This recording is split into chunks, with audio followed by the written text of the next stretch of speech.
Hi everyone, it's Heidi from flutterbyheidi.co.uk, back with another Ferrero Friday project, and this time it's a triangular box that is sized for 3 Ferrero. So you could get lots of other things in here as well. It's a really useful box, and there are lots of people out there doing sort of similar versions, but I just thought it might be quite nice to revisit some of the current in colours and the Florals DSP, as I haven't looked at them in a while.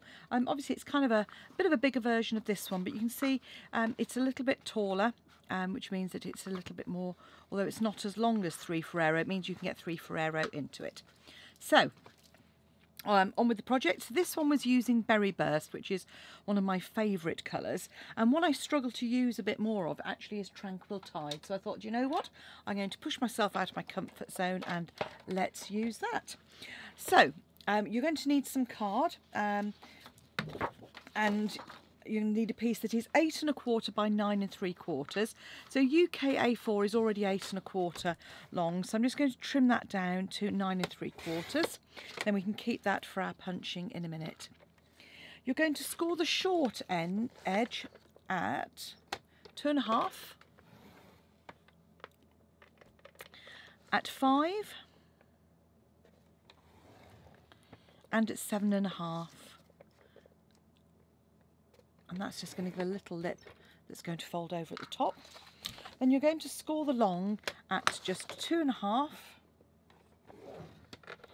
and at 7 1/4. Okay. That's all the scoring on the trimmer. We're going to need to cut a piece of DSP for the wrap, which is 8 1/2 inches long, which this is just about, and I'm going to cut it at 3 inches. Doesn't have to be precise, so if you've got a bit that's, you know, 8 inches-ish, probably 7 3/4 is about the minimum you can probably get away with. Pop your trimmer to one side, and you're going to need your embossing tool and a ruler. And what you're going to do is on this middle section on either side, just mark the midpoint at 1 1/4 inches. So just make a little mark just here, right on the edge, and then you're going to come in with your, preferably a metal edged ruler. If you haven't got one, just make sure that your ruler is good and straight. You don't want any sort of bobbles.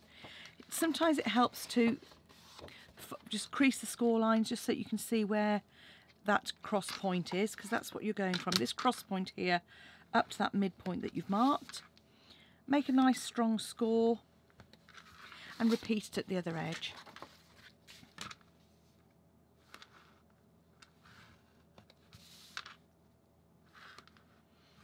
Like so. Then we're going to come in with our snips. And before we do, let's burnish. There we go.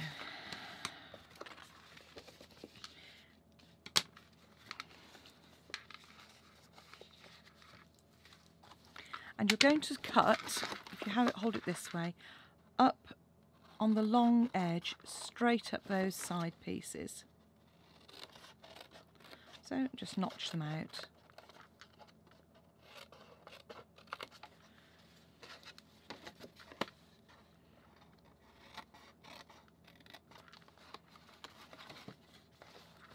Like so. Same on the other side. But on this side, before you notch out, you just need to cut away that top section. I mean, it doesn't matter if you leave it on, but it just makes life easier if you get rid of it. There's a little bit less bulk to deal with. So again, straight up the side edge. Cut away our tab. And then once we've kind of cut the tabs, you'll find it much easier now to fold those triangular score lines. And I do that by just folding in, then burnishing well. Because once we've folded them with the score line, we can then push those in like so, because that's how they're going to fold. So the same on the other end.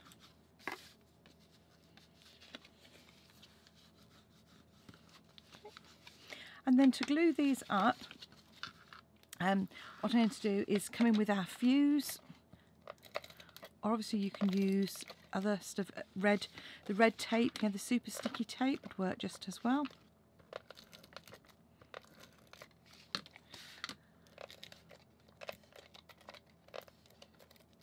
Okay. My fuse has decided to refuse to work, it may well have run out, so I'm going to quickly dive in with a bit of red tape.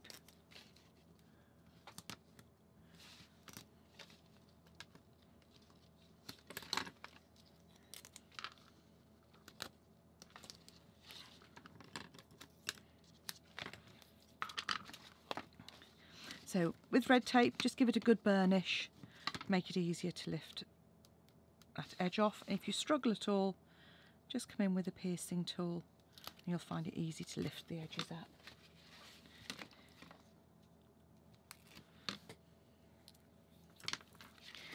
Then when you're constructing this box, just make sure that you keep those edges nice and square on the sides, like so. And again on the other end. And the last one, just fill that up like so. Come in and corner around. You could do this obviously before. Would have been better if I'd done it before I actually constructed the box, but I didn't think about it. As I say to the ladies at my classes, you know, the reason I do live videos is because I figure if I make a mistake, I can hopefully show you how to get out of it. So that's our basic box. All you do is then fill it with whatever treat you want. Pop the lid down. I mean, you can feed that in.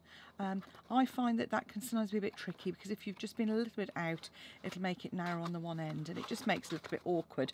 I find having a belly band is much easier.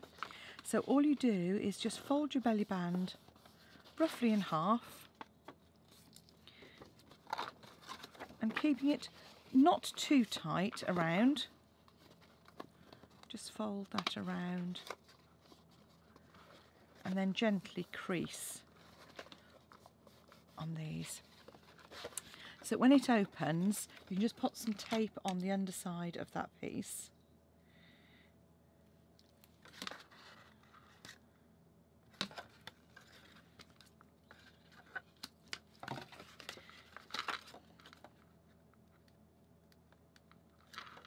Peel that away.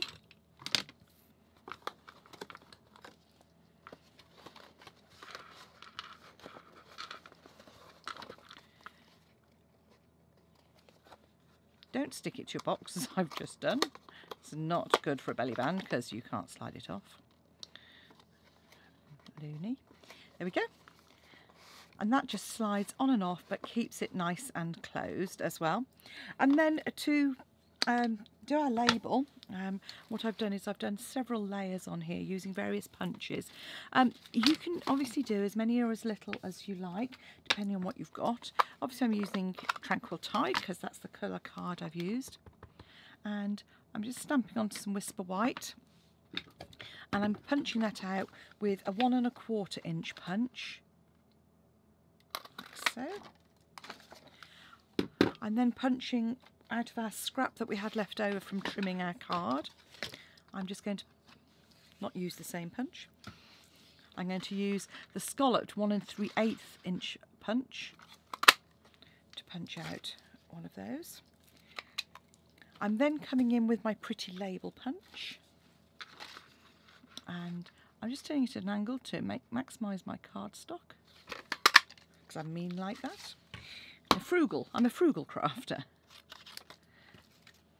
Trim that away, and then finally on our scrap of Whisper White I'm using the label punch, the pretty label stamp set to create that pretty border.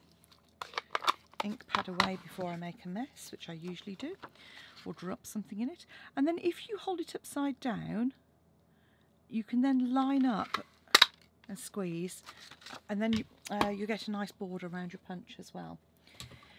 So obviously this is the same size as the pretty label, so in order to get that border, all I'm doing is cutting up the length of that to create two halves. I'm then going to come in with some glue, which is going to have to be some wet glue this time, and just pop a bit of wet glue on the two outer edges. That's because my fuse, as I say, is refusing to work. And just line that up like so. Pick it up and line the other one. Somehow I always find it easier to pick it up instead of line it up the same way twice, if that makes sense. And obviously you've got a little bit of wiggle room because we're using wet glue, just to line those up. Okay. The Whisper White I'm putting straight onto the scalloped circle, and then once that is done, just popping a dimensional on the reverse there to pop it in the centre,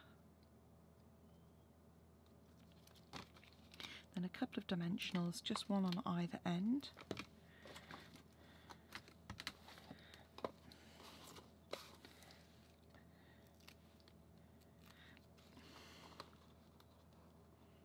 And there we have a pair of pretty gift boxes that you could use for any occasion.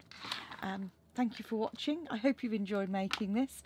And if you want some more inspiration, pop along to my blog, flutterbyheidi.co.uk, or follow me on YouTube and you'll get to see any of the videos that I upload there. And if you want to purchase any of the Stampin' Up products, visit my shop, heidismith.stampinup.net. Follow the links to shop. Open 24/7.